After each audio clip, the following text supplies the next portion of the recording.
ఏ మతాన్ని అవమానించదు, ఏ మత ఆచారాలను కించపరచదు, ఏ మంత్రతంత్రాలను వివరిస్తూ వాటి లోటుపాట్లు చర్చించదు. ఇది బాబాసాహెబ్ అంబేద్కర్ చూపించిన రాజ్యాంగ పద్ధతి, మహాత్మా జ్యోతిరావు పూలే గారు చూపించిన సత్యశోధక పద్ధతి, పెరియరీవి రామస్వామి గారు చూపించినటువంటి స్వ అభిమాన పెళ్ళి. సో ఈ పెళ్ళిలో మనుషులని గౌరవిస్తూ జరిగే పెళ్ళి, దేవతలను స్తుతిస్తూ జరిగే పెళ్ళి కాదు, గత జన్మపు కర్మల్ని గుర్తు చేసే పెళ్ళి కాదు, చచ్చిపోయాక వచ్చే స్వర్గాల గురించి ముచ్చట చెప్పే పెళ్ళి కాదు.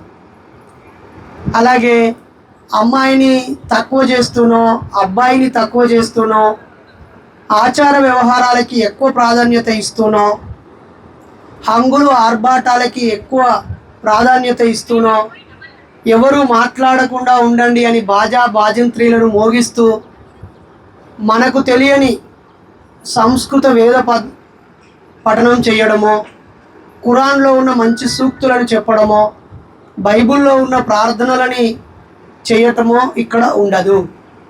అందరికీ అర్థమయ్యే అచ్చ తెలంగాణ యాసలా మనకు అర్థమయ్యే ముచ్చట్లే చెప్తాం. అవి కూడా రిపీట్ చేయం. గంటల గంటల ఉపన్యాసాలు ఈడ ఉండవు. చాలా సింపుల్గా వాళ్ళిద్దరూ కాబోయే దంపతులు వాళ్ళు ఎవరి దారిలో నడవాలనుకుంటున్నారో ఆ మహానుభావుల ఫోటోలు చేత పట్టుకొని ఇక్కడికి వాళ్ళ ఇద్దరి తల్లిదండ్రులు, అక్కలు, బావలు, ఆడపడుచుల సమక్షంలో నవ్వుతూ వీడికి వస్తారు. దానికి ఏ ముహూర్తాలు ఉండవు. హాయిగా వేదిక మీద సమానంగా కూర్చుంటారు. ఆ తర్వాత ఇద్దరి తల్లిదండ్రులు పూలదండలు అమ్మాయికి అబ్బాయికి ఇస్తారు. వాళ్ళు మీ అందరికీ చూపించి నవ్వుతూ ఒకరి మెడలో ఒకరు దండ వేసుకుంటారు. ఆ తర్వాత మన దగ్గర ఉన్న ప్రమాణ పత్రం, ఒక లీగల్ డాక్యుమెంటు చదివి వినిపించి సంతకం చేస్తారు. పెద్దలందరూ సంతకం చేస్తారు. ఆ తర్వాత మనందరి దగ్గరికి వస్తే మనం వాళ్ళపైన ఈ పూలు జల్లి హ్యాపీగా బతకండి, మీ పెళ్ళికి మేము సాక్ష్యం అని ఒక సోషల్ యాక్సెప్టెన్సీని ఇస్తాం. గింతే. ఎందుకు ఇలా పెళ్ళి చేసుకోవాలి అనే క్వశ్చన్కి ఆన్సరు, ఇది బుద్ధుడు చూపించిన మార్గము, బాబాసాహెబ్ అంబేద్కర్ చూపించిన మార్గము, పూలే దంపతులు చూపించిన మార్గము, పెరియార్ రామస్వామి చూపించిన మార్గము, భారత రాజ్యాంగం చూపించిన మార్గం. మనకి ఈ మార్గాన్ని ఎవరు పరిచయం చేయక, ఈ మార్గంలో పెళ్లి చేసే వాళ్ళు మనకు అందుబాటులో లేక, దీని టేస్ట్ రుచి తెలియక మనము గత 50 ఏళ్ళ క్రితం ఉన్న సంస్కృతి కాదు, ఈ 20-30 సంవత్సరాల్లో మనం అరువు తెచ్చుకున్న సంస్కృతిలోకి మనం వెళ్ళిపోతున్నాం. మీరు ఏ పద్ధతిలో పెళ్లి చేసుకున్నా మీకు చేతులు జోడించి కోరుతున్నాము. సంఘం మారాలని, సమాజం మారాలని కోరే మంచి మనుషులుగా మీకు మేము చేసే రిక్వెస్టు, దయచేసి మీరు ఏ దేవుడిని మొక్కి ఏ మత ఆచారాల ప్రకారంగా పెళ్లి చేసుకున్నా దయచేసి అనవసరమైన ఖర్చులు పెట్టకండి. అలాగే అర్ధరాత్రి ముహూర్తాలు, తెల్లవారుజామున ముహూర్తాలు పెట్టుకోకండి. వాటి వల్ల మీ పెళ్ళికి వచ్చే బంధుమిత్రులు రాత్రంతా నిద్ర లేకుండా ప్రయాణించాల్సి వస్తుంది. లేదా రాత్రి ఎప్పుడో 9, 10, 11 గంటలకు పెళ్ళి అవుతే పెళ్ళి అయ్యాక వాళ్ళు క్షేమంగా ఇంటికి వెళ్తున్నారా లేదా అని మీరు చూసే సమయం ఉండట్లేదు. అలాగే పని రోజులల్లో, వర్కింగ్ డేస్లలో పెట్టుకోకండి. చక్కగా హాలిడేస్లలో పెట్టుకోండి. పెద్దలు, పూజారులు అందరూ చెప్తున్నారు, నిన్నటితో ముహూర్తాలు అయిపోయినాయి, మొన్నటితో ఇక నెల రోజుల వరకు ఏ ముహూర్తం లేదు అని ప్రకటించారు. మ్యారేజెస్కి హాలిడేస్ ప్రకటించారు. నిజానికి అది మనము ఈ ఆధునిక కాలంలో నమ్మాల్సిన పని లేదు. మనకి ఏ రోజు వీలైతే ఆ రోజు పెళ్ళి చేసుకోవచ్చు.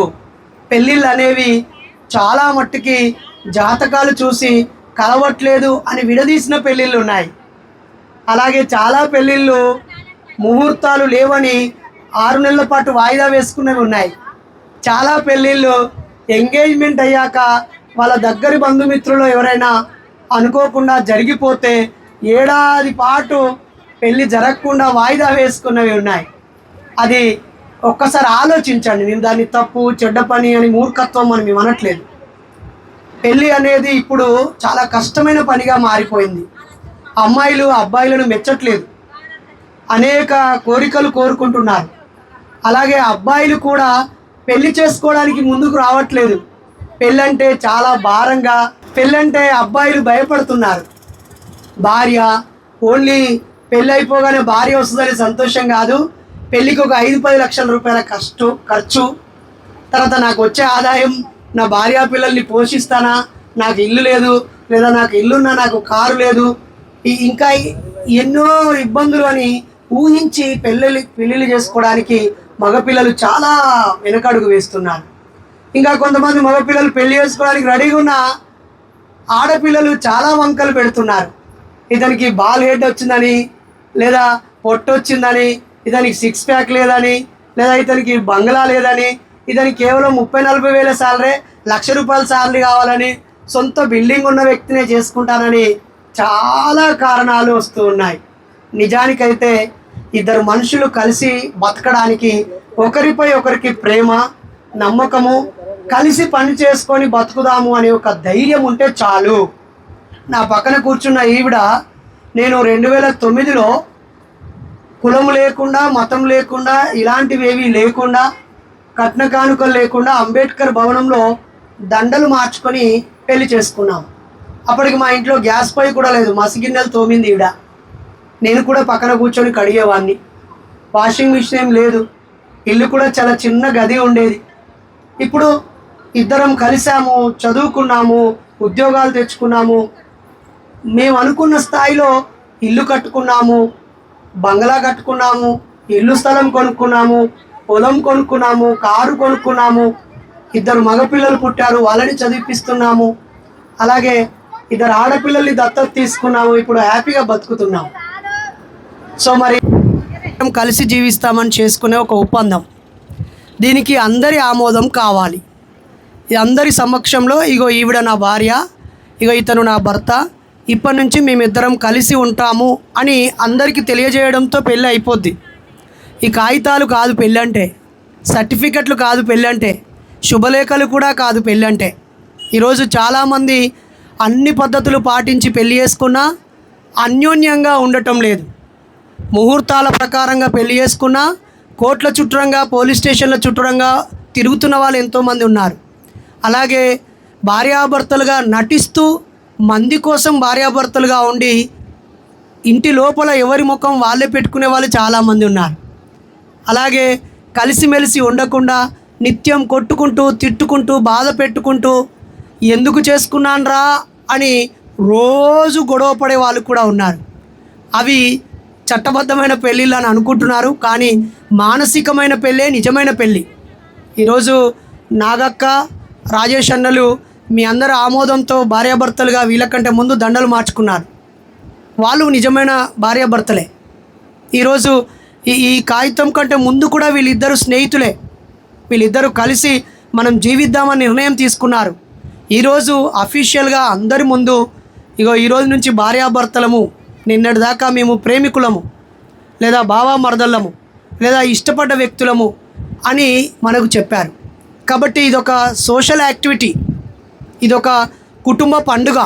ఈరోజు మన అందరినీ పిలిచి మనకి భోజనం పెట్టి చక్కగా కెమెరాలతో ఫోటోలు, జ్ఞాపకాలు బంధించుకొని అందరినీ పలకరించుకొని అఫీషియల్గా ఒక కార్యక్రమాన్ని నిర్వహించుకుంటున్నారు. కాబట్టి ప్రజలారా, ఇలాంటి పెళ్ళిళ్ళని మనందరం అనుకరించాలి. ముహూర్తాలతో పని లేదు, స్వర్గ నరకాలతో పని లేదు. పెళ్ళిళ్ళు స్వర్గంలో నిర్ణయం కావు. పంతాలకు పట్టింపులకు పోవద్దు. అమ్మాయిని పెళ్లి చూపులు చూసి నచ్చలేదనే మాటలు, అబ్బాయి కట్న కానుకల కాడ పేచీ పెట్టుకొని దగ్గర దాకా వచ్చిన పెళ్ళిళ్ళను ఆపేసుకోవడాలు, తర్వాత పెళ్ళిళ్ళలో కూడా మాకు సరైన గౌరవం ఇవ్వలేదని పట్టింపులకు వెళ్ళి తిట్టుకోవడాలు, చివరికి కొన్ని పెళ్ళిళ్ళు అయితే నాకు పూలుగు బొక్క పడలేదని తన్నుకున్న పెళ్ళిళ్ళు మనం చూస్తున్నాం. కొన్ని పెళ్ళిళ్ళు అయితే నాకు మందు తాగిపియలేదు అని ఆ పందిరి గుంజను విరగొట్టిన పెళ్ళిళ్ళు మనం చూస్తున్నాం. అలాగే కట్న కానుకలు సరి అయిన ఇవ్వలేదని ముహూర్తం దాకా వచ్చి ఆగిపోయిన పెళ్ళిళ్ళను చూస్తున్నాం. ఇంకా కొంతమంది మనసులో ఒక అమ్మాయిని పెట్టుకొని డబ్బు కోసం ఇంకో అమ్మాయి మెడలో తాళి కట్టేవాళ్ళు, అలాగే మనసులో ఇంకో అబ్బాయిని పెట్టుకొని తూతు మంత్రంగా పెళ్లి చేసుకొని ఆ పెళ్ళి హనీమూన్కి వెళ్ళాక తోసేసిన ఆడపిల్లల్ని, అలాగే భర్తని కుక్కర్లో ఉడికిచ్చిన అబ్బాయిల్ని, అలాగే భార్యని ముక్కలు ముక్కలు చేసి సూట్ కేసులో పెట్టిన అబ్బాయిలని, ఎన్నో అఘాయిత్యాలని, దుర్మార్గాలని చూస్తూ ఉన్నాం. కాలం మారుతున్న కొద్దీ, సౌకర్యాలు వస్తున్న కొద్దీ మనిషి సుఖవంతంగా జీవించి ఆనందంగా జీవించాలి, కానీ కష్టాల మధ్య, కన్నీళ్ళ మధ్య, అనుమానాల మధ్య, అవమానాల మధ్య కొంచెం మానవత్వం చచ్చిపోయి మెకానికల్గా జీవిస్తున్నాడు. దయచేసి మనందరం ఆలోచించుదాం. ఒకనాడు ఈ ప్రాంతంలో ఉన్న నేతకాణిలైనా, మాల సోదరులైనా, మాదిగలైనా, కోయ వాళ్ళైనా, గోండు వాళ్ళైనా, రకరకాల గిరిజన తెగలు వాళ్ళ ఆచార వ్యవహారాల ప్రకారంగా వాళ్ళ కులపెద్ద సమక్షంలో ఊరంతా పందిరేసుకొని తలా ఒక కుండ పట్టుకొచ్చి నీళ్లు తెచ్చుకొని ఇంటింటికి బంధువులందరూ పసుపు రాసి ఒక రకమైన ప్రకృతి పండుగ చేసేవారు పెళ్ళి. కానీ ఈరోజు అంగులు ఆర్భాటాల మధ్య, ప్లాస్టిక్ గ్లాసుల మధ్య, తినిపారేసే ప్లేట్ల మధ్య, సౌండ్ పొల్యూషన్, డీజేల మధ్య అనవసరమైన ఖర్చులు పెరిగిపోయి, ఆడంబరాలు పెరిగిపోయి, ఇద్దరి తల్లిదండ్రులు 5 సంవత్సరాలు సంపాదించిన డబ్బుల్ని ఒక్కరోజు తగిలేసి ఆ తర్వాత మళ్ళీ దుఃఖాన్ని మూడగట్టుకుంటున్నారు. కాబట్టి ప్రజలారా, సంఘ సంస్కరణ కోసమే మహానుభావులు కృషి చేశారు. వాళ్ళందరూ మనకు చూపిన మార్గాన్ని మనం ఎంచుకుందాము. ఇది అత్యుత్తమ మార్గము. ఈ మార్గంలో అనవసరమైన దానికి స్థానం లేదు, దుబారాకి, వేస్ట్కు స్థానం లేదు, ప్రకృతిని విధ్వంసం చేయడానికి స్థానం లేదు. మనుషులకే ప్రాధాన్యం ఇచ్చే పెళ్ళి ఇది ఇంకో మతాన్ని అవమానించే పెళ్ళి కాదు. దయచేసి మీలో చాలామంది క్రైస్తవులు ఉన్నారు. మీ క్రైస్తవ పద్ధతికి ఇది కొంచెం మెరుగైనది. అలాగే ఇందులో ఎక్కువ మంది హిందూ సోదరులు ఉన్నారు. మీ పూజారి చేసే పెళ్లి కంటే ఇది ఉత్తమమైనది, ఇది రాజ్యాంగబద్ధమైనది. మీలో ఎవరు ఏ మత పద్ధతిలో పెళ్లి చేసుకున్నా మళ్ళీ ఇలాంటి ఒక డిక్లరేషన్ తీసుకొని సబ్ రిజిస్ట్రేషన్ ఆఫీస్కు వెళ్ళి మీరు చట్టబద్ధంగా పెళ్లి చేసుకోవాల్సిందే. మీ పూజారి చేసిన పెళ్లి చెల్లదు, ఆర్య సమాజం చేసిన పెళ్లి చెల్లదు, ఏ మతం చేసిన పెళ్ళైనా చెల్లదు. మళ్ళీ రాజ్యాంగం ప్రకారంగా ఈ ఫోటోలతో, ఈ పేపర్తో రిజిస్ట్రేషన్ ఆఫీస్లో చేసుకుంటేనే చెల్లుద్ది. ఇప్పుడు ఆయా రాష్ట్రాల్లో ఉండే అది జగనన్న కానుకైనా, చంద్రన్న కానుకైనా, ఇక్కడ ఉన్నటువంటి కేసీఆర్ కానుకైనా, కళ్యాణ లక్ష్మైనా, షాదీ ముబారక్ అయినా, ఏది రావాలన్నా మళ్ళీ చట్టబద్ధమైన పెళ్లి చేసుకొని సర్టిఫికేట్ తీసుకోమంటారు. ఎందుకు? ఈ సర్టిఫికేటే ఫైనల్. ఈ అమ్మాయిని ఈ అబ్బాయి ఇబ్బంది పెట్టినా, ఈ అబ్బాయిని ఈ అమ్మాయి ఇబ్బంది పెట్టినా మనమందరం తప్పించుకోవచ్చు, కానీ ఈ కాగితం తప్పించుకోనివ్వదు. ఇది ఒక సోషల్ డాక్యుమెంటు.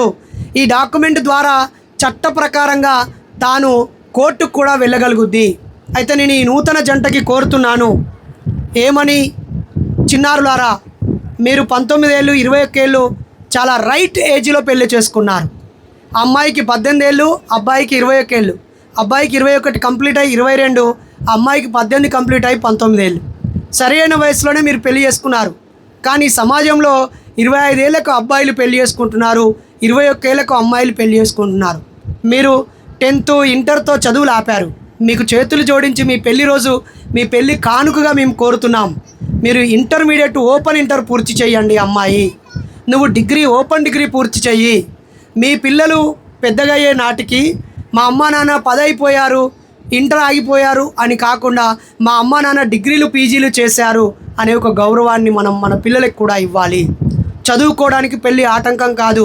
మా ఆవిడ పెళ్ళైపోయాక యూనివర్సిటీకి వెళ్ళి చదువుకుంది. ఆ తర్వాత 5 ఏళ్ళకి గవర్నమెంట్ టీచర్గా జాబ్ పొంది ఈరోజు నెలకు ₹1,00,000 సంపాదిస్తుంది.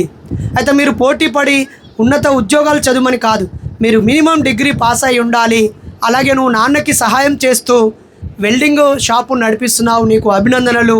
నువ్వు కూడా చక్కటి కుటుంబ బాధ్యతలు నిర్వహిస్తూనే చదువు కొనసాగిస్తూ చిన్న చిన్న కుటీర పరిశ్రమలు, వ్యాపారాలు, కిరాణము, రకరకాల వ్యాపారాలు నిర్వహిస్తూ నీ భర్తతో పాటుగా డబ్బు సంపాదించడంలో నువ్వు పోటీ పడాలి, ఎక్కువ డబ్బు సంపాదించాలి.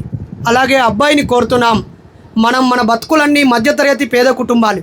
ఎప్పుడో 100 సంవత్సరాల క్రితం చేసిన దుర్మార్గం వల్ల మనకు చదువు అందలేదు.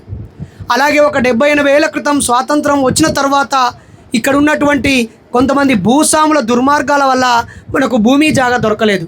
మన తాతలు కష్టపడి పశువులను సాది జీతాలుండి మనకు కొంత భూమినిచ్చారు. మన తండ్రులు చదువు నేర్చుకొని ఉపాయంతో చెడ్డ అలవాట్లకు దూరం ఉండి ఇంకొంత భూమిని, గౌరవాన్ని మనకిచ్చారు. ఇప్పుడు మీరు ఈ భూమిని కాపాడుతూ భూమిని పెంచాలి, బంగారాన్ని ప్రేమిస్తూ బంగారాన్ని పెంచాలి, ఇల్లు స్థలాలని కొనుక్కోవాలి. ఏ చిన్న చెడ్డ అలవాటు లేకుండా గొప్పలకు పోయి అనవసరమైన ఫంక్షన్లు జరపకుండా సంపాదించిన డబ్బులు దావతుల పేరుతో దేవుళ్ళ పెళ్ళిళ్ళు దేవుళ్ళకి చేస్తున్నామని పోషమ్మ, దుర్గమ్మ, మైసమ్మ, ఎల్లమ్మ, ఈ అమ్మ, ఆ అమ్మ, సమ్మక్క, సారక్క, ఈ దేవుడు, ఆ దేవుడు, దేవతలందరికీ చేతులు జోడించి మొక్కండి. అయ్యా మాకు 2 పిల్లలు పుట్టినాక ఓ 10 ఏళ్ళ తర్వాత మీ అందరికీ 4 మేకలు కోసి మా చుట్టాలందరికీ తిండి పెడతామని ఒకటేసారి 5 ఏళ్ళకి ఒక్కటేసారి మొక్కురు మీ దేవుళ్ళకు. దేవుళ్ళు మిమ్మల్ని అర్థం చేసుకుంటారు. ఏడాదికోసారి, నెలకోసారి, 2 నెలలకోసారి ఈ దేవునికి వేయి, ఆ దేవునికి వేయి అని ఏ దేవుడు మిమ్మల్ని బట్టి పీర్చడు. మీరు సంతోషంగా ఉండాలని దేవుళ్ళు కోరుకుంటారు. అలా కోరుకుంటునే వాళ్ళు నిజమైన దేవుళ్ళు. మీకు కడుపు నొప్పి లేసి నాకు పెద్ద దేవునికి వేయి, నీకు కడుపు నొప్పి లేసి నాకు చిన్న దేవునికి వేయి, నాకు ఉప్పలమ్మకి వేయి, అల్లంతా ఒళ్ళంతా కురుపులు వచ్చినాయి, నువ్వు దుర్గమ్మకి వేయి అని నీకు రోగం వచ్చేటట్టు వేసి దేవునికి కోడిని మేకను కోరిచ్చుకునేటోళ్ళు దేవుళ్ళు గారు. వాళ్ళు షాడిస్టులు అవుతారు, చెడ్డోళ్ళు అవుతారు. కాబట్టి మిమ్మల్ని చల్లగా దీవిస్తారు ఒకవేళ దేవుళ్ళు. నువ్వు ఎట్లాగో నమ్మవు, మీ నాయన ఎట్లాగో దేవుళ్ళని నమ్మడు, కానీ మీ చుట్టుపక్కల వాళ్ళు నమ్ముతారు కాబట్టి వాళ్ళ కోసం చెప్తున్నా. 5 ఏళ్ళకు ఒక్కసారి దేవునికి పూజ చేస్తే చాలు, 10 ఏళ్ళకు ఒకసారి మేకను కొత్తే చాలు, ఏడాదికోసారి ఈ దేవునికి, ఆ దేవునికి మీరు సంపాదించిన పైసలన్నీ దేవునికే పెట్టాల్సిన అవసరం లేదు. మీకోసం దేవుడా, దేవుళ్ళ కోసం మీరా? ఆలోచించరు. మేము దేవుళ్ళని తిడతలేము, అవమానిస్తలేము. దయచేసి తప్పుగా అనుకోకండి. దయచేసి ప్రజలందరూ మీ పైసలన్నీ దేవుళ్ళకి, పండుగలకి, పబ్బాలకి చేస్తున్నారు. పండుగ అంటే ఆనందం. మీరిద్దరు రేపు పెళ్ళయ్యాక హాయిగా హనీమూన్కి వెళ్ళండి, ఊటీకి వెళ్ళండి, కేరళకు వెళ్ళండి, అరకులోయకు వెళ్ళండి, బీచ్కు వెళ్ళండి, పార్కుకు వెళ్ళండి, జలపాతాలకు వెళ్ళండి. ఈ పక్కనే మీకు Telangana Niagara Vajedu water falls ఉంది కదా, బొగత వాటర్ ఫాల్స్ ఉంది. అలా అన్నీ విహరించండి, మంచి ఆహారం తీసుకోండి, అలాగే మంచి నిద్రపోండి. మీ బంధుమిత్రులందరికీ మీరు గొప్పగా బతికి చూపియండి. మీ ఇద్దరు తరపు బంధువుల కష్ట సుఖాలలో పాల్గొనండి. అలాగే వాళ్ళ ఏదైనా అవసరాలు ఉంటే మీరు మనుషులుగా వెళ్ళి తోడుగా నిలబడాలని మనసారా కోరుతూ, మూఢనమ్మకాల నిర్మూలన సంఘం, ప్రత్యామ్నాయ సాంస్కృతిక వేదిక ఇలాంటి పెళ్ళిలని ఇది 256వ పెళ్ళి. నిన్నను ఒక పెళ్ళి మేము సంగారెడ్డిలో చేశాము. మొన్న ఒక పెళ్ళిని రంగారెడ్డి జిల్లా ఆమన్గల్లో చేశాము. దానికంటే ముందు శ్రీకాకుళంలో చేశాము. ఇలాంటి పెళ్ళిళ్ళు ఉత్తమంగా ఉన్నాయి. ఇందులో కుమ్మరన్న కుండను అవమానించట్లేదు, మంగళన్న మంగళి పూలను అవమానించట్లేదు, పూజారి వేసే పూజా పెళ్ళిని మేము అవమానించట్లేదు. ఇది మా మహానుభావులు మాకు చూపిన పెళ్లి పద్ధతి. కాబట్టి తెల్లారులేస్తే మహానుభావుల పేరు చెప్పే యువతీ యువకులారా, మీరు ఈ రకమైన పెళ్లి చేసుకోవాలి. రాజేష్ అన్న ఓన్లీ మాటల మనిషి కాదు, చేతల మనిషి. తన కష్టాన్ని నమ్ముకొని జీవిస్తున్నాడు కాబట్టి దేనికి తలవంచకుండా తన పెద్ద కూతురు పెళ్ళి ఇలాగే చేసి చూపించాడు. వాళ్ళ అల్లుడు కూడా మంచి మనసుతో వాళ్ళ మామని, అలాగే వాళ్ళ మరదలు అంటే భార్య అయిన ఆమె మనసును అంగీకరించి ఈ పద్ధతి పెళ్ళికి అంగీకరించాడు. వాళ్ళ కూతుర్ని, వాళ్ళ అల్లుడిని ఒకసారి చప్పట్లతో అభినందించుదాం. అలాగే సరస్వతి వాళ్ళ అమ్మ కూడా ఈ పద్ధతి పెళ్ళికి అంగీకరించినందుకు, వాళ్ళ అన్న, వాళ్ళ అక్క, వాళ్ళ బావలు పెళ్లి పెద్దలుగా ఈ పద్ధతికి అంగీకరించినందుకు దండాలు. వాళ్ళకు ఒకసారి చప్పట్లతో అభినందనలు. వీళ్ళ తల్లిదండ్రులు, బంధువులు అంగీకరించకపోతే ఈ పెళ్ళిళ్ళు జరగవు. ఏదో రాజేష్ అన్న బండేసుకొని వీళ్ళని పట్టుకొచ్చి మా సభల కాడ దండలేసుకొని పెళ్ళి అయిపోయిందని చప్పట్లు కొట్టేవాళ్ళం. పోయిన ఏప్రిల్ 14th రోజు 2 పెళ్ళిళ్ళు చేశాం మేము, 2000 మంది సమక్షంలో, డిప్యూటీ సీఎం సమక్షంలో, అలాగే సోషల్ వెల్ఫేర్ మినిస్టర్ సమక్షంలో, ఒక మాజీ డీజీపీ ఆంజనేయ రెడ్డి గారి సమక్షంలో, ఒక మాజీ ప్రిన్సిపల్ సెక్రటరీ కలెక్టర్ కాకి మాధవరావు గారి సమక్షంలో పెళ్ళిళ్ళు చేశాం. కాబట్టి ప్రజలారా, ఇలాంటి పెళ్ళిళ్ళని తప్పుపట్టకుండా మీరు అనుసరించే ప్రయత్నం చేయాలని, ఎవరైనా పెళ్ళి చేసుకుంటే అనవసరమైన ఖర్చు లేకుండా ఉండాలని ఈ సందర్భంగా కోరుతూ, మరి సర్టిఫికెట్ని కొండగొర్ల రాజేష్ అన్న చేతుల మీదుగా మా రాష్ట్ర ప్రచార కార్యదర్శి అన్న తన చేతుల మీదుగా అందిద్దాం. మరి ఈ రకమైన పెళ్ళే ఎందుకు చేయాలనుకున్నాడో తాను ముందుగా 4 మాటలు బంధుమిత్రులందరిని ఉద్దేశించి తాను మాట్లాడి ఈ పేపరు ఈ సర్టిఫికెట్ అప్పచెప్పడంతో ఈ పెళ్లి ప్రక్రియ పూర్తవుతుంది. ఇప్పుడు మా రాష్ట్ర ప్రచార కార్యదర్శి, గతంలో ములుగు జిల్లా అధ్యక్షులు, ఒక మంచి ఫైటర్, వాటన్నిటికంటే ముందు నిజమైన అంబేద్కరిస్టు. అంటే మిగతా వాళ్ళు నిజమైన వాళ్ళు కారు అని కాదు, ఆచరణాత్మకంగా అందరికంటే 2 అడుగులు ముందున్న అంబేద్కరిస్టు మరి రాజేష్ అన్నని మాట్లాడాల్సింది. రాయడానికంటే ముందే ఈ దేశంలో మహిళలకి హక్కులని ప్రసాదించిన వీరుడితను. ఒక 30,000 మంది మహిళలు కలిసి ఈయనకి పెరియార్ అనే ఒక గొప్ప గౌరవాన్ని ఇచ్చారు. ఈ పుస్తకాన్ని ఈ పెళ్లి కానుకగా మా నాయకులు వజ్రక్క సుజాత మేడంలు అందించాల్సిందిగా కోరుతున్నాం. వర్ధిల్లాలి పుస్తక సంస్కృతి. అక్షింతలు కాదు అక్షరాలు కావాలి. అక్షింతలు కాదు అక్షరాలు కావాలి. ప్రసాదాలు కాదు పుస్తకాలు కావాలి. మూఢనమ్మకాలు వద్దు విజ్ఞానం కావాలి. స్వర్గ నరకాలు మాకొద్దు మంచితనం కావాలి. జై భీమ్ జై ఇన్సాన్. చివరగా వీళ్ళందరికీ శుభాకాంక్షలు తెలియజేయాల్సిందిగా సుజాత టీచర్ని కోరుతున్నాను. అందరికీ జై భీమ్. ఈరోజు ఒకరినొకరు అర్థం చేసుకొని పెళ్లి చేసుకుంటున్న ఈ నూతన వధూవరులకు పెళ్లి రోజు శుభాకాంక్షలు. వీళ్ళిద్దరూ ఈ ఊర్లో రెండవ ఈ భావాజాల పెళ్ళి స్వాభిమాన పెళ్లి చేసుకున్నారు. మేము కూడా ఒక 16 సంవత్సరాల క్రితం ఇలాంటి పెళ్ళి అంబేద్కర్ భవన్లో చేసుకున్నాము. అంతేకాదు మా దగ్గరికి వచ్చిన పిల్లలకి ఇది ఇప్పుడు వీళ్ళ చేసేది 256వ పెళ్ళి. ఎంతోమంది మహానుభావులు చూపిన ఈ పెళ్లి పద్ధతిలోనే చేసుకున్నారు.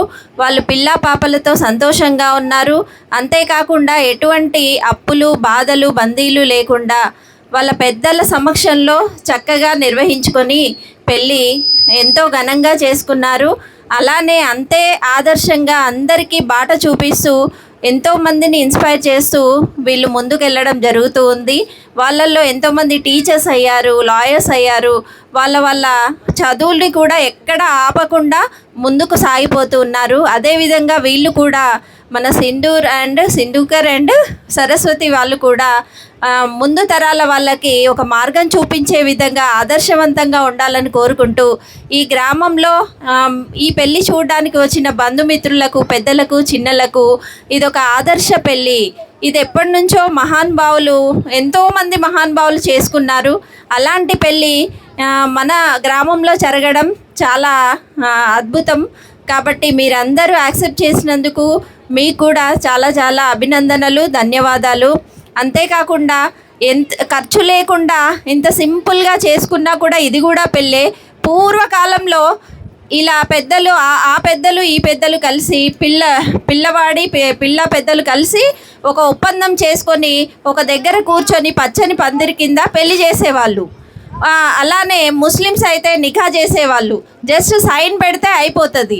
ఎవరి పద్ధతులు వాళ్ళకు ఉండేవి. ఏదైనా పెళ్ళి ఇద్దరు ఆడపిల్ల మగపిల్లవాడు కలిసి జీవించడానికి సామాజిక ఒప్పందమే ఈ పెళ్ళి. దీనికి ఆడంబరాలకు పోయి అప్పులు చేసుకొని తర్వాత జీవితం అంతా ఆ పిల్లల అప్పులు తీర్చుకోవడానికే అయిపోతూ ఉంటుంది. సో అలా కాకుండా ఇలా కూడా రిసెప్షన్ పెట్టుకొని దండలు మార్చుకొని పెద్దలందరి దీవెనలతో వాళ్ళు ఒకటయ్యే సందర్భం కూడా చాలా బాగుంటుంది. దీన్ని కూడా ఆస్వాదించాలని కోరుతూ మీరందరూ అంగీకరించినందుకు పేరు పేరున మీకు ధన్యవాదాలు తెలుపుకుంటున్నాము. మేము ఆదర్శంగా ఉన్నాము, వీళ్ళు కూడా ఉంటారని మీ ముందు చెప్తూ వీళ్ళకి congratulations once again. Sindhur and Saraswati బాగుండాలమ్మా. Thank you.